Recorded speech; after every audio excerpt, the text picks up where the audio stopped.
Alhamdulillah Rabbil Alamin. Wassalatu wassalamu ala Rasulillahil Karim, Nabiyyina wa Sayyidina Muhammadin wa ala alihi wa sahbihi wa dzurriyyatihi wa ummatihi ila yaumiddin. Amma ba'd. Saudara-saudariku, dimanapun kita berada, semoga pagi ini kita semua senantiasa diberkahi, dimuliakan, dan dilindungi oleh Allah Subhanahu wa Ta'ala. Lebih daripada itu, semoga seluruh aktivitas Ramadan kita yang diiringi insya Allah dengan berbagai rangkaian amal saleh, aktivitas yang dipandang mulia oleh Allah Subhanahu wa Ta'ala, setidaknya sampai detik ini 10 Ramadan 1446 Hijrah berkenan diterima oleh Allah Subhanahu wa Ta'ala. Kita memiliki harapan yang tinggi di sela-sela kehidupan kita menjalani aktivitas Ramadan ini. Siang dan malam ada bagian yang tentunya kita harapkan betul menjadi istimewa dalam kehidupan kita, yaitu terkabulnya doa-doa yang kita panjatkan. Menjadi fitrah bagi setiap manusia, terlebih bagi insan beriman, untuk selalu menengadahkan dirinya sebagai hamba untuk memohon kepada Sang Pencipta Allah Subhanahu wa Ta'ala, satu-satunya Tuhan yang kita pertuhankan dan kita sembah, agar memudahkan seluruh rangkaian aktivitas kehidupan kita, baik terkait dengan kebutuhan fisik ini. Fisik butuh makan, dengan makan mencari pekerjaan, kita seringkali berdoa agar dimudahkan mendapat pekerjaan, dimudahkan menjalani tes, dimudahkan dalam mendapatkan rangkaian akses-akses yang memberikan kenyamanan dalam bekerja, memudahkan Allah melimpahkan rizki dalam proyek dan sebagainya. Pada akhirnya semua itu diharapkan mampu memenuhi kebutuhan fisik, untuk makan, untuk istirahat, dan lain sebagainya. Pun demikian, kita juga seringkali berdoa untuk memenuhi kebutuhan intelektual kita. Seorang yang belajar, masuk sekolah, masuk kampus, memohon, berdoa kepada Allah supaya diberikan kemudahan dalam menghafal, dalam memahami mata kuliah, mata pelajaran, dimudahkan dalam menjalani ujian, kemudian dimudahkan dalam sidang sampai ke tahap wisuda. Pada puncaknya adalah bagaimana seluruh kemudahan itu bisa mengisi kebutuhan akal, kebutuhan intelektual kita. Pun demikian, seringkali kita memohon kepada Allah untuk kebutuhan spiritual kita. Bagaimana supaya jiwa ini merasa tenang, jiwa ini merasa nyaman, melahirkan kebahagiaan, dihilangkan dari sifat-sifat yang membawa kegelisahan, anxiety, dan turunannya. Untuk itu, teman-teman sekalian, hal yang lumrah secara fitrah ini dilekatkan pada kehidupan kita. Di antara tujuannya adalah satu, untuk menunjukkan bahwa kita ini hamba, kita ini lemah, dan yang lebih penting daripada itu, untuk memberikan satu penegasan bahwa kita ini bertuhan. Kita ini bertuhan, tidak wujud begitu saja. Ketika meminta sesuatu, artinya ada fitrah kehambaan untuk memohon kepada pencipta kita, memohon kepada Allah Subhanahu wa Ta'ala. Untuk itu, di antara sekian tuntunan agama itu memberikan petunjuk bagaimana cara kita terkoneksi dengan Allah Subhanahu wa Ta'ala, dengan Tuhan pencipta kita. Itulah yang sering kita sebut dengan doa. Dan doa sendiri berasal dari bahasa Arab. Da'a, yada'u, ya kan? Du'aan wa da'watan.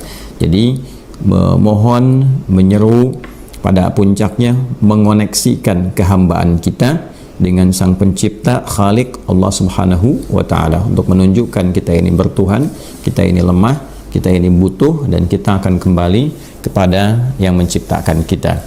Nah, dalam hal ini Ramadan menjadi istimewa bagi kita semua untuk menemukan rangkaian petunjuk-petunjuk doa.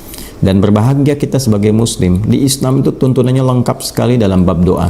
Bahkan kalau kita mau jeli melihat, seluruh rangkaian aktivitas kita itu diiringi dengan doa. Baik itu kita melihat sebelum dilakukan dan setelah itu tuntas dikerjakan. Coba teman-teman kita dalami kembali. Bangun tidur sudah berdoa kan? Mau tidur juga berdoa. Kemudian mau makan tadi saat sahur ada doanya. selesai pun ada doanya. Mau bekerja ada doanya, selesai kerja pun ada doanya. Ya, bahkan sering saya tegaskan, bab untuk masuk ke toilet saja ada doanya, keluar dari toilet pun ada doanya, gitu kan? Jadi rangkaian doa ini bukan sekedar menjadikan kegiatan itu sebagai ibadah yang menunjukkan ada penghambaan kita kepada Allah. Itu hal bagian yang penting. Sisi lain, dengan doa itu ada bimbingan untuk mengantarkan pada petunjuk kemudahan dalam menjalani aktivitas yang kita kerjakan. Nah, ini yang seringkali jarang digali, didalami makna doa itu. Ya, diucapkan itu mengoneksikan jadi ibadah, bagus. Tidak paham pun tidak menjadi masalah dalam bab doa untuk menghasilkan pahala demi merangkai kegiatan menjadi ibadah. Tapi kalau kita ingin lebih muncul keberkahannya, keberkahan itu ziyadatul khair wastimraruhu, ya, bertambahnya satu value kebaikan dan ada keberlangsungan dari kebaikan-kebaikan itu yang mengiringi aktivitas kita dalam konteks kehidupan dunia ini. Jadi seimbang, akhiratnya dapat dalam konteks ibadah, dunianya dapat karena value-nya kita hasilkan yang mengiringi kegiatan kita. Ada bentuk-bentuk kemudahan. Coba di riset deh setiap doa itu, maknanya apa gitu. Ya, kedalaman setiap katanya itu penting sekali. Kalau kita paham dengan itu, insya Allah dalam setiap kegiatan rasanya tidak ingin kita meninggalkan doa. Rasanya tidak ingin meninggalkan doa. Nah, di Al-Quran ini lengkap sekali dari berbagai tema kehidupan. Doa dari mulai dijelaskan oleh Nabi, ya, dari saat bangun tidur itu yang kita baca alhamdulillahilladzi ahyana ba'dama amatana wa ilaihin nusyur, itu kan diiringi dalam hadisnya, ya, kalau kita tadi baca di Al-Bukhari, tapi kalau kita rujuk juga ke Sunan Abu Daud untuk melengkapi itu, kita temukan juga ternyata Nabi pun memberikan petunjuk di ayat Quran surah Ali Imran itu di 11 ayat terakhir, ayat 190 sampai dengan ayat 200. Itu yang diisyaratkan secara tegas dalam hadis Nabi sallallahu alaihi wasallam yang dihimpun oleh Al-Imam Abu Daud di dalam sunannya, nomor hadis 1367, diriwayatkan oleh Sayyidina Ibnu Abbas, ya, radhiyallahu taala anhuma, yang menyampaikan bahwa kana Nabi sallallahu alaihi wasallam, adalah kebiasaan Nabi sallallahu alaihi wasallam, idza staiqadha min naumihi, kalau beliau bangkit dari tidurnya, kadang beliau pas tengah malam, lebih sedikit atau kurang sedikit, kan, fajalasa, beliau duduk terlebih dahulu, wa masaha biyadihi min athari naumih, kemudian menghilangkan bekas ngantuknya, faqara khawatima Ali Imran, maka kemudian membacakan penutup surah Ali Imran di ayat 190 sampai dengan ayat ke-200. Jadi iringannya ada sampai selesai, sampai tidur kembali itu ada. Ya, dan kita akan dipandu bagaimana nabi-nabi itu juga berdoa. Saat sakit apa doanya, saat kesulitan apa doanya, ya kan? Bahkan ada yang kondisi di laut, yang ketika dalam kondisi tenggelam misalnya, kan, kita memohon, pasti itu ada fitrah untuk memohon itu. Ya, Firaun aja, Firaunnya tuh nyadar ketika ditenggelamkan, baru dia merasa hamba yang bertuhan. Ya, dan itu sangat telat, kesempatan yang tidak mudah untuk didapatkan itu, ya. Dan itu memberi petunjuk kepada kita semuanya, ya, liman khalfaka ayah, untuk kita semua, kata Allah, itu menjadi tanda. Jangan sampai bersikap seperti itu yang akhirnya tidak memiliki kesempatan. Nah, jadi kembali kepada kita semua, segala rupa itu ada doanya. Kemudahan beraktivitas, kemudahan di rumah tangga, memohon keturunan, itu semua fitrah terkait dengan persoalan kehidupan kita. Tidak ada orang yang tidak punya persoalan. Ya, persoalan itu dititipkan untuk membuat kita lebih kuat, lebih tangguh. Semua potensi kemampuan kita bisa keluar, dan di saat yang sama untuk menunjukkan kita menghamba. Kita menjadi hamba yang memiliki Tuhan, dan kembali kita memohon pada Allah Subhanahu wa taala. Sekali lagi, Islam tampil dengan sangat luar biasa untuk menunjukkan kebenaran ajarannya yang memberikan petunjuk tersusun rapi setiap aktivitas kehidupan manusia. Ini ada doanya, dan itu tidak sama. Awal dengan akhir itu berbeda. Nah, ini menunjukkan bahwa agama ini benar adanya petunjuk Allah, Tuhan yang hak. Tidak mungkin ada manusia bisa mengarang, ya, doa-doa dengan sangat presisi sesuai aktivitas, beda setiap awal aktivitas sampai akhirnya, dan maknanya pun sangat dalam. Itu mustahil ada manusia bisa membuat seperti itu. Jadi kalau bukan Nabi yang benar, Rasul yang benar, dan Tuhan yang benar memberikan kita petunjuk, mustahil kita mendapati itu semua. Nah, dalam setiap kegiatan ini ada akumulasi harapan. yang ingin dihadirkan, dimunculkan. Biasanya orang tuh kalau ada suasana baik, suasana spiritual yang tinggi, itu kebutuhan berdoa jadi tinggi. Ya, gampangnya begini, kalau pergi ke Mekah, doa makin banyak kan? Ya kan? Kalau pergi ke Masjidil Haram, depan Ka'bah, ya kan? Sambil nangis, yang ada doa, lupa dunia itu. Ya, orang mau sekaya apapun depan Ka'bah tuh kok malah berdoa gitu kan? Ya, sepunya kedudukan coba lihat deh, yang presiden paling hebat ini masuk sampai ke dalam Ka'bah, itu intinya berdoa. Ya, intinya bertuhan, masih butuh juga kok. Ya kan? Yang pemimpin tertinggi pun masih minta, masih berdoa. Artinya kan apa? Dia lemah juga, berhamba juga, ingin dimudahkan, dilancarkan, nggak ada yang ganggu. Yang kaya juga begitu, ingin bisnisnya lancar, ya kan? Rezekinya mengalir baik, berkah, berdoa juga, pada akhirnya berdoa. Ya, kemudian ke Masjid Nabawi juga berdoa juga kan, di Raudhah berdoa juga. Jadi intinya setiap kita mendapati satu tempat yang mengandung nilai spiritual tinggi, kecenderungan itu ingin berdoa, ke masjid berdoa. Nah, pun demikian ketika kita menemukan waktu dengan nilai spiritual yang tinggi, itu juga membawa kita untuk senantiasa aktif berdoa. Nah, dikumpulkanlah teman-teman sekalian semua karakteristik dengan value yang terbaik itu pada satu bulan namanya Ramadan. Untuk itu di rangkaian ayat Ramadan yang pernah saya ulas di kesempatan sebelumnya, dari ayat 183 di surah Al-Baqarah sampai dengan ayat 187, 183 sampai 187 itu rangkaian tentang ayat-ayat Ramadan.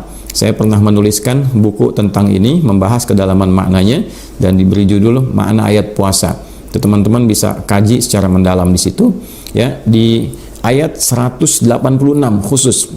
Ayat 186 dalam rangkaian 183 sampai 187 di ayat 186 di halaman 28 di mushaf paling kiri sebelah bawah kalau kita mau cepat dapatkan aksesnya. Itu ayat spesifik membawa kita pada kondisi spiritual yang kokoh untuk berdoa. Ya, itu fitrah itu. Setelah dijelaskan 183 kewajiban puasa itu kan, tujuannya apa, 184 toleransi bagi orang sakit, kalau merasa sakit apa yang harus dilakukan, kalau dalam perjalanan yang tidak memungkinkan puasa apa yang harus dikerjakan, kalau harus berbuka apa yang bisa digantikan untuk mendapatkan kualitas yang serupa, kemudian aktivitasnya apa aja yang harus bisa dikerjakan selama Ramadan supaya nggak bingung, kurikulumnya apa, gitu kan? Sampai kita ke ujung Idul Fitri itu. Kalau ada kasus-kasus tertentu di rumah tangga terkait dengan kehidupan Ramadan, bagaimana mengatasinya, gitu kan? Nah, terus bab sahur, bab makan, ya sampai dengan berbuka seperti apa. Di sela-sela itu 186-nya adalah ayat tentang doa. A'udzubillahi minasyaitonirrajim. Bismillahirrahmanirrahim.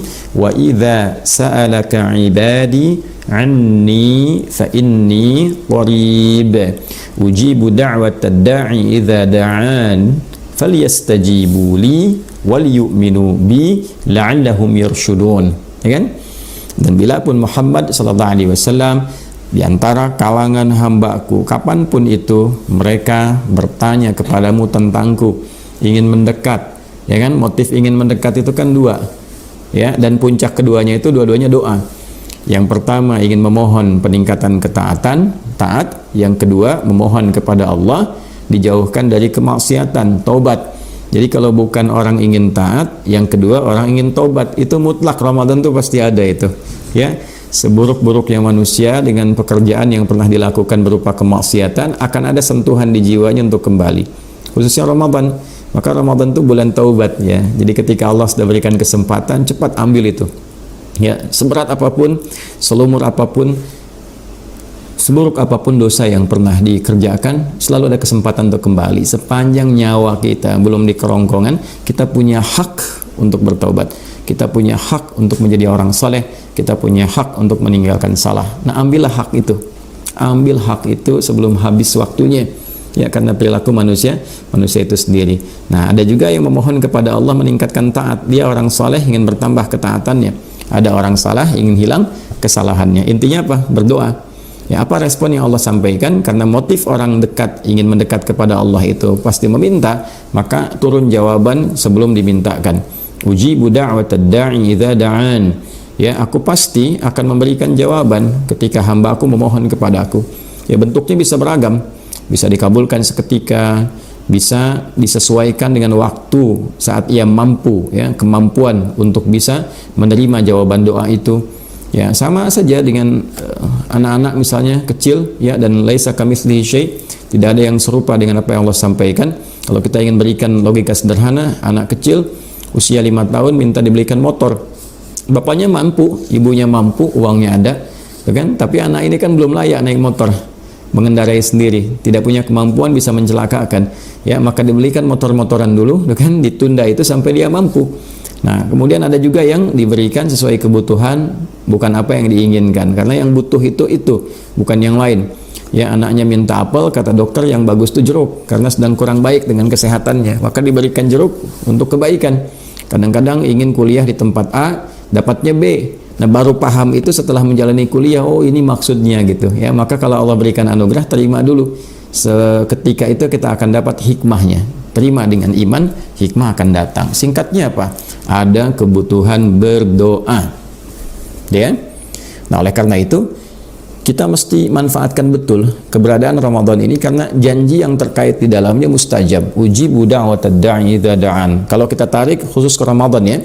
Ya, falyastajibuli, maka cepat respon seruanku. Allah minta apa, kita kemudian lakukan, dan wal yu'minu bi, dan yakin kepada Allah Subhanahu wa taala. Jadi bab doa ini kalau ingin cepat dikabulkan oleh Allah Subhanahu wa taala dalam suasana mustajab, yang pertama teman-teman, falyastajibuli, respon seruan Allahnya. Ya, Allah minta puasa dengan benar, lakukan dengan benar. Lakukan karena iman, karena Allah. Tepikan yang lain, bangun koneksi yang baik dengan Allah Subhanahu wa taala. Ikhlas, berusaha untuk ikhlas, ya kan? Nanti Allah tanamkan rasa keikhlasan itu pada diri kita, sampai Allah tanamkan. Orang yang usaha disebut mukhlis, ketika ditanamkan disebut mukhlas, ya kan? Nah, wa ma umiru illa liya'budullaha mukhlishina lahuddin. Quran surah Al-Bayyinah ayat kelima itu.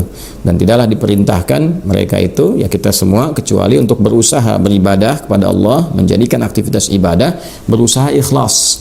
Nanti setelah ikhlas, datanglah keikhlasan itu, diberikan rasa pada jiwa kita. Akan ada perasaan berbeda. Sudah nggak peduli orang mau lihat, orang nggak lihat, yang penting saya sholatnya enak. Ya, orang ada atau tidak ada, yang penting baca Qurannya nikmat. Itu kalau ada level itu nanti akan meningkat terus sampai pada titik akhirnya yang penting Allah ridha. Ya kan? Yang penting Allah ridha. Nah, itulah mukhlas. Ya illa ibadaka minhumul mukhlasin. Quran surah 15 ayat 40 contohnya. Jadi ada keikhlasan yang ditanamkan pada jiwa. Nah, kalau sudah kita biasa merespon itu, ya Allah panggil kita datang. Nah, maka saat kita memanggil pun, memohon pun kepada Allah, itu pengabulannya akan cepat. Ya, yang kedua mesti yakin, jangan ragu-ragu. Berdoa tuh nggak boleh ragu, yakin dengan kekuasaan Allah. Ya, jangan menyoal, karena ketika Allah berikan itu tadi sifatnya kan 3, bisa langsung dikabulkan ketika kita punya kemampuan yang baik. Ya, maslahatnya langsung dengan kita, langsung diberikan. Minta A langsung terkabul, minta kuliah di kampus A langsung lulus gitu kan. Kadang-kadang malah nggak ikut ujian. Dulu ada PMDK gitu kan, belum ikut ujian namanya udah terpanggil. Ya, belum kita mendaftar untuk cari kerja, namanya di beberapa tempat pekerjaan, beberapa perusahaan, ya malah kemudian mengajukan kepada kita agar mau bergabung dan sebagainya, bisa terjadi gitu ya. Nah, kemudian yang kedua itu yang tadi saya sampaikan, bisa kita diberikan oleh Allah waktu untuk memiliki kecakapan dan kecukupan dalam menjalankan apa yang kita minta itu, supaya nggak jadi beban. La yukallifullahu nafsan illa wus'aha. Nggak mungkin Allah kasih kita itu sesuatu yang kita nggak mampu, menyulitkan kita sendiri. Ya, dalam semua bab, dalam rumah tangga, berbagai hal itu mesti dipahami dengan baik. Ya, kalau enggak nanti kecewanya banyak dan salah persepsinya. Kenapa ya aku sudah sholat nggak dikabulkan juga? Bukan nggak dikabulkan. Ya, dan dalam pengabulan itu dikuatkan dulu kita semua dalam berbagai aspek. Aspeknya luas sekali ya, bisa di rumah tangga, ya tentang keturunan, tentang harapan ingin menikah, ya tentang membangun silaturahim, bisa dalam bab pekerjaan, bisa dalam bab pelajaran, semua hal.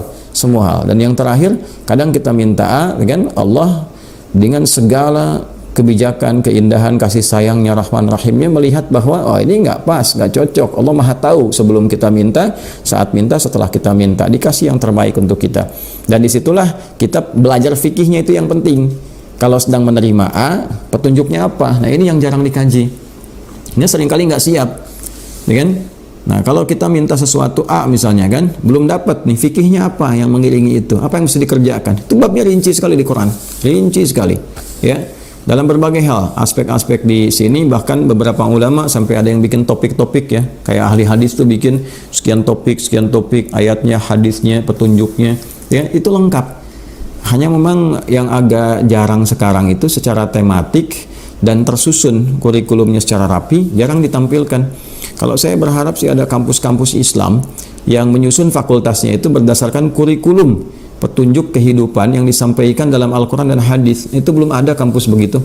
Ya, kalau bisa disusun bagus sekali. Kami membuat dari sekolah tuh, dari PAUD sampai ke tingkat aliyah lah kalau di SMA itu ya. Itu kita susun sesuai dengan usianya, kebutuhannya apa sampai ke atas gitu.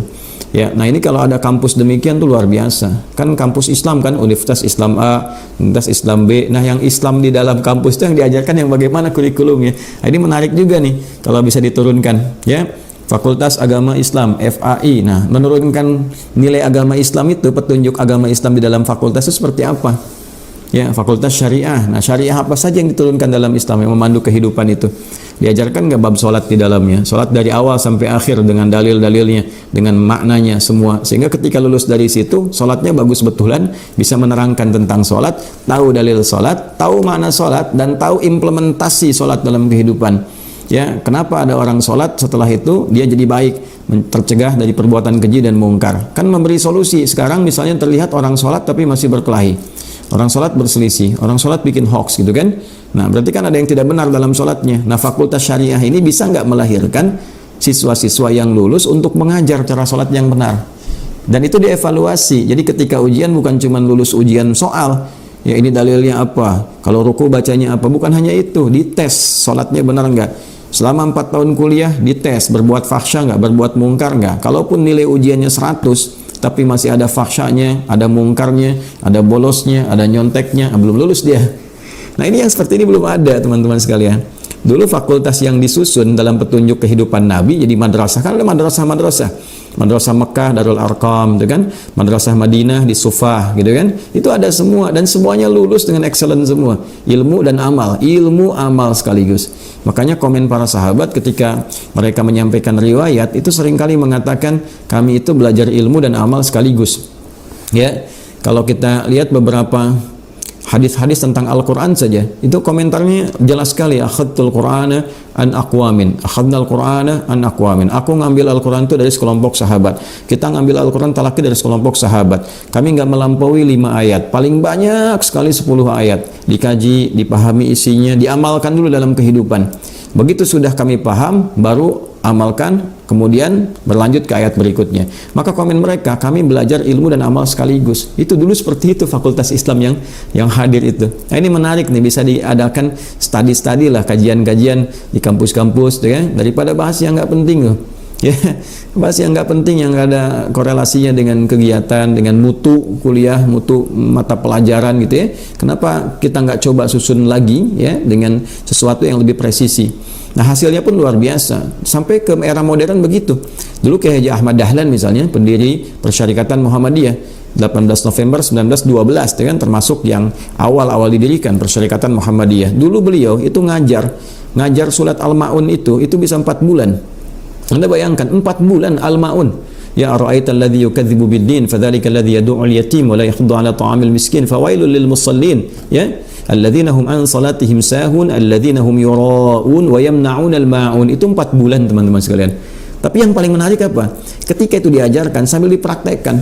Ya, beliau membawa satu hal dalam pakaiannya, kemudian langsung dipraktekkan sedekah, cari anak yatim. Dari 4 bulan itu tiba-tiba yang lahir apa? Panti yatim, kan? Setelah itu apa lagi? Ada rumah sakit. Al-Asr itu 6 sampai 8 bulan. Al-Asr surah 103, wal 'asr innal insana lafi khusr illa alladhina amanu wa 'amilus shalihat wa tawassaw bil haqqi wa tawassaw bis sabr. Itu 6 sampai 8 bulan. Ayatnya pendek ya, ayat-ayatnya. Suratnya juga ringkas, tapi hasilnya jadi apa itu? Ya, jadi pusat-pusat pendidikan. Ya, dari TK sampai SD, pesantren, kampus, ya, rumah sakit aja sekarang ada 127, ya kan? Kemudian kampusnya ada berapa? Kurang lebih 168. Gitu. Belum itu sekolahnya, ribuan dari TK, SD itu dari satu spirit surat. Anda bayangkan. Nah, kita butuh yang begitu lagi sekarang ini. Dimana ketika seseorang belajar ini, implementasinya dalam nilai keislaman diterjemahkan dalam bentuk kemajuan-kemajuan yang mencerahkan. Nah, itulah berkemajuan. Nah, jadi kalau sudah dapat seperti itu, negara akan terbantu. Berapa banyak orang bisa sekolah di sekolah-sekolah yang seperti itu, gitu kan? Berapa banyak anak-anak yatim dipelihara, padahal kan tugas negara, ya kan? Amanat undang-undang kan seperti itu, ya. Anak yatim dan orang-orang terlantar itu kan dipelihara oleh negara, dirawat oleh negara, diberikan perhatian oleh negara. Negara hadir membersamai. Nah, ini masyarakatnya aktif. Kalau sudah aktif masyarakatnya, rakyatnya juga baik, negaranya terbantu. Sama dengan pendidikan. Kan pendidikan juga bagian dari kewajiban negara untuk rakyatnya. Tapi ketika itu bisa diwujudkan, nilai keislaman itu diimplementasikan dengan baik, negara setidaknya pasti akan merasakan manfaatnya, terbantu. Karena itu nggak mungkin ajaran Islam bertentangan dengan ajaran-ajaran yang ada dalam kehidupan kita dalam konteks kenegaraan. Jadi nggak mungkin ada undang-undang di negara ini, aturan yang bertentangan dengan agama itu nggak mungkin, terutama Islam. Ya, yang ada itu kalau dibentur-benturkan aja, orang iseng-iseng pengen ngebenturkan, gitu kan? Ya, bikin konten macam-macam dan sebagainya. Tapi pada hakikatnya nggak ada. Yang merumuskan Pancasila aja kan banyak kalangan ulama di situ. Ya, dan banyak juga tokoh-tokoh yang kemudian kakek buyutnya mendirikan persyarikatan. Ya, di sana ada Kiai Haji Agus Salim, Ki Bagus Hadikusumo, kemudian ada Kiai Haji Wahid Hashim, yang ke atasnya mereka, ya semuanya keturunan ke atasnya itu adalah rata-rata pendiri di ormas kita. Jadi saya kalau mau balik ke sini teman-teman sekalian, aktivitas kita hendaknya dalam Ramadan ini bisa dioptimalkan juga dengan doa, dengan pendekatan yang tadi kita harus sampaikan. Harus ada keyakinan, harus ada optimisme dalam berdoa itu.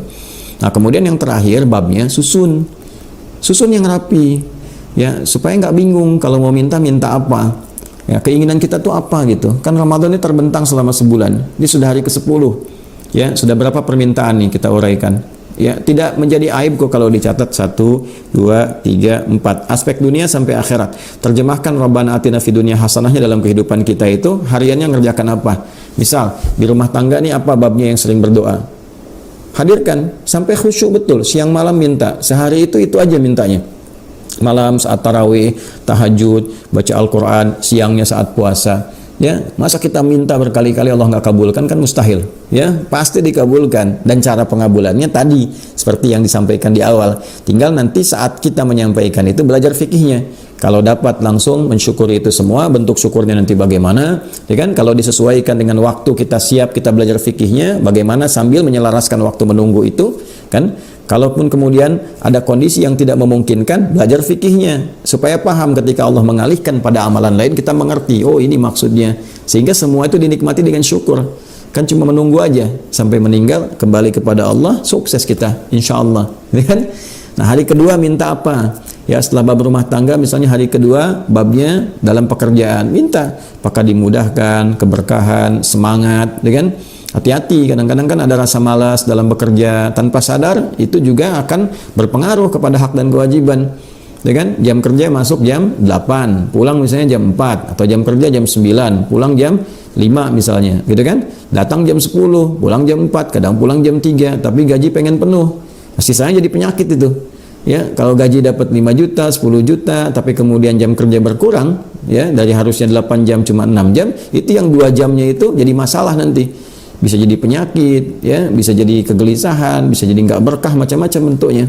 Nah, hal semacam ini yang kadang-kadang jarang hadir dalam kehidupan kita itu. Nanti ujung-ujungnya ya sakit atau ada musibah, nah keluar biayanya segitu juga tuh. Kalau nggak percaya coba deh dicek aja, segitu juga. Ya, dapat dengan cara yang tidak benar, ya keluar pun dengan cara penyakit atau dengan cara musibah. Walaupun tidak semua penyakit itu diakibatkan dengan hal-hal yang seperti itu. Bisa jadi ujian-ujian yang memang untuk menguatkan dan menghadirkan rezeki yang baru. Itu ada di Al-Quran juga. Seperti kisahnya Nabi Ayub, Nabi Ibrahim. Ya, ketika Nabi Ibrahim sakit di surat Asy-Syu'ara itu ayat 80 kan jelas, wa idza maridtu fahuwa yashfin, kalau aku sakit pasti Allah sembuhkan. Nah, ternyata sakit yang diujikan itu adalah untuk membangun optimisme, membangun kekuatan, jadi lebih kuat lagi dari sebelumnya. Ya, kan ada anak-anak tuh kalau sakit kan ya tidak harus mereka salah, tapi ternyata kan ya untuk distimulus semua organnya itu supaya lebih kuat lagi karena melampaui aktivitas sebelumnya. Akhirnya kan demam, ya kan? Kan di orang tua kita viral dari sejak dulu, rumusnya gampang. Kalau anak-anak kecil demam yang biasa, yang kita lihat standar itu kan, yang dikasih ASI kuat lagi, itu kan sakitnya sakit untuk menguatkan organ. Ya, orang tua kita selalu bilang ini mau pinter gitu kan. Nah, tapi ada kondisi tertentu yang memang di luar batas itu, memang harus berobat. Ini hikmahnya apa? Ya, hikmahnya nanti untuk menyinergikan dengan profesi-profesi di kedokteran. Ya, maka dari itu dokter pun nggak boleh menjadikan pasien sebagai objek medis untuk kepentingan duniawi. Dosanya besar sekali itu. Ya, saya sering ingatkan tuh, hati-hati ya. Kalau memang obatnya itu simple, murah, gitu kan? Nah, berikan itu dan nambah pengetahuan baru, itu bersyukur sekali, gitu kan? Sudah kuliah, selesai kedokteran, masuk rumah sakit, ya untuk jadi dokter yang baik, datang pasien kan ilmunya dipraktekkan, jadi dia tahu bahwa yang dipelajari selama ini benar, itu kan anugerah, nanti meningkat lagi, ya. Jadi bukan belajar untuk menjadikan pasien sebagai objek materi, ya. Apalagi kerjasama dengan farmasi misalnya, farmasi nggak apa-apa bikin obat dan sebagainya, tapi yang jahat itu, nah kalimat ini harus saya sampaikan yang tegas, ya. Yang jahat itu adalah bagaimana kerjasama antara korporasi di farmasi misalnya dengan dokter-dokter tertentu atau rumah sakit tertentu untuk menarget pasien. Ya, ini kalau visit, kalau bisa ini dipepetin aja waktunya supaya dia nambah tinggalnya di rumah sakit. Nanti cas lagi biaya, itu dosa itu. Nggak akan berkah itu rezekinya, nggak akan berkah dapatnya itu. Ya, tinggal nunggu aja masalah dan musibahnya tiba. Atau yang kedua, sudah tahu penyakitnya biasa, dikasih obat ya dengan ya kadar tertentu. Ya, dengan dosis tertentu yang dia diminta nanti balik lagi, padahal tidak harus kontrol, dibilang harus kontrol, bukan obat ini, dikasihnya obat yang berbeda, itu juga dosa. Ya, jadi orang Islam tidak akan berbuat seperti itu, apalagi rumah sakit Islam, nggak mungkin begitu seperti itu. Ya, itu pertanggungjawabannya berat itu. Ya, pertanggungjawabannya berat. Teman-teman, rezeki itu sudah diatur, rezeki sudah diatur, tidak akan tertukar sampai kita meninggal. Pembedanya cara kita berikhtiar mengambil itu dengan cara yang soleh atau salah. Ya, ketika diambil dengan cara yang soleh maka menjadi kebaikan untuk dunia kita sampai akhirat. Tapi ketika diambil dengan cara yang salah, hanya mengoptimalkan nafsu, kelihatannya banyak, yang dipakai sedikit juga. Ya, kalau nggak percaya tuh yang ngumpul-ngumpul banyak dengan cara yang salah, makannya itu nggak akan sebanyak yang dikumpulkan itu. Ngambil dengan cara menipu 1 miliar, makan sehari habis tuh 1 miliar. Tidak.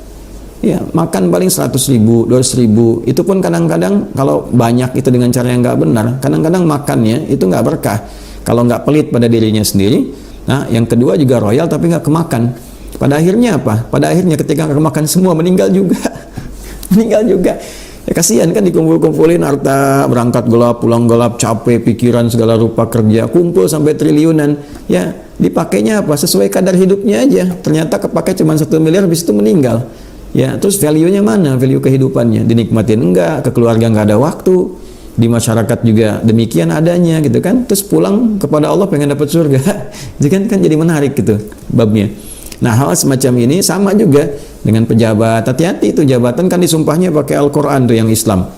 Awas lo, hati-hati dengan nama Allah, ya, demi Allah. Nah, diletakkan di atas kepalanya itu. Itu berat hisabnya di hari kiamat. Ya kan? Hati-hati itu, hati-hati.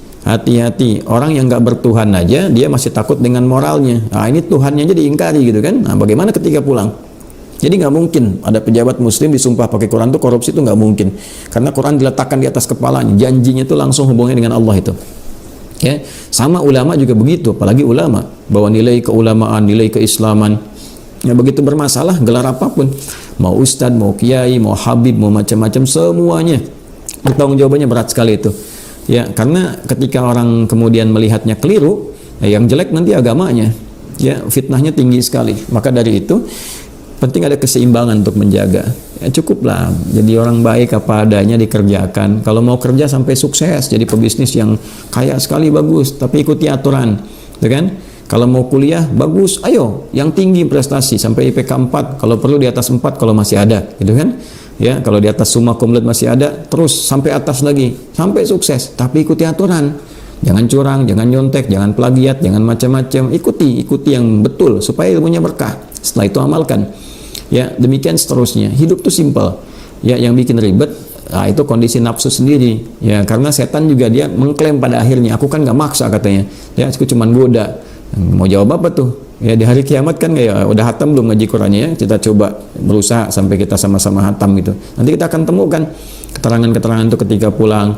Ya, ittabaru alladzina tubi'u min alladzina ittaba'u wa ra'awul 'adzaba wa taqatta'at bihimul arham. Ya, ketika setan yang saat menggoda di kehidupan dunia itu tiba-tiba berlepas diri, ya. Kemudian melihat azab, putus hubungan ya, aku nggak ada hubungan lagi. Ya, itu klaimnya itu. Nanti dituntut tuh gara-gara kamu, aku kemudian terancam dengan azab, terancam dengan neraka. Setannya enteng sekali bilangnya tuh. Siapa yang suruh ikut saya? Saya kan nggak maksa, saya cuma goda. Saya cuma goda, berikan was-was, tidak maksa. Kenapa ente ikut? Nah, kan itu nggak enak sekali kalimatnya. Terus mau gimana jawabnya? Ya kan? Nah, pada konteks ini alhamdulillah kita masih hidup, ada di Ramadan. Intinya kembali kita doa untuk menguatkan ini dulu, spiritual. Sebelum akal pikiran, akal hati dulu. Ya, mesti sehat hatinya dulu. Kalau akal pikiran sehat, akal sehat tapi jiwa nggak sehat, bermasalah. Karena akal itu hanya mengkonstruksikan semua instruksi yang datang dari jiwa. Perintahnya di sini, konstruksinya di sini. Kenapa mesti pintar ini akalnya? Kenapa mesti banyak baca, banyak belajar? Supaya mudah menerjemahkan perintah dalam hati dieksekusi oleh fisik, supaya ringan fisik kerjanya. Karena itu di sini ada karakter spiritual, namanya karakter moral, melahirkan integritas. Di sini karakter intelektual, di sini karakter kinerja. Jadi di sini moral secara integritas membimbing intelektual supaya benar agar kinerjanya juga baik. Itu gambarannya. Nah, kembali ke bab doa. Semua aspek ini butuh motivasi, kekuatan dalam diri. Doa lah. Ramadan rinci oleh kita. Hari pertama apa, kedua apa, ketiga apa, supaya nggak bingung. Dimintanya jelas. Ya, kalau kita punya kebutuhan doa 10. Ya, 10 itu kemudian Ramadan misalnya sebulan, taruhlah ambil lengkap 30, walaupun mungkin ada kemungkinan tahun ini 29 gitu kan. Nah, kita dari 30 dibagi 10 3 hari, setiap satu 3 hari terus panjatin siang malam. Nggak mungkin nggak terkabul. Kalau benar puasanya nggak mungkin nggak terkabul itu. Insya Allah dikabulkan dengan cara yang terbaik. Tinggal tadi faliyastajibuli, ikuti rumus hukumnya. Allah minta apa kerjakan dengan benar, Rasul tunjukkan apa lakukan. Wal yu'minu bi, yakin kepada Allah seyakin-yakinnya. La'allahum yarsyudun, supaya kita bisa merasakan petunjuk itu, rasa itu, pembeda itu dalam jiwa. Setelah itu silahkan rasakan bedanya, bedakan rasanya, dan pasti akan terasa bedanya. Ya, sekiranya teman-teman itu yang bisa disampaikan di kesempatan pada subuh ini, pengantar aktivitas bekerja. Mudah-mudahan kita bisa optimalkan. Mohon maaf kalau ada hal-hal yang kurang tepat disampaikan dan motong, gitu kan, konteksnya berubah, ya. Apalagi disandingkan dengan pendapat ini, pendapat itu.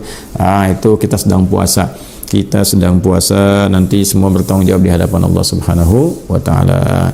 Tapi kita juga penting berevaluasi diri, ya. Kalau memang yang ada yang baik itu hakikatnya titipan Allah dan Rasul sallallahu alaihi wasallam yang mengajarkan kita semua, silahkan langsung kita praktekkan. Tidak ada di situ poin-poin yang terkait dengan kami. Kalau ada kesalahan, nah itu mutlak salah saya pribadi.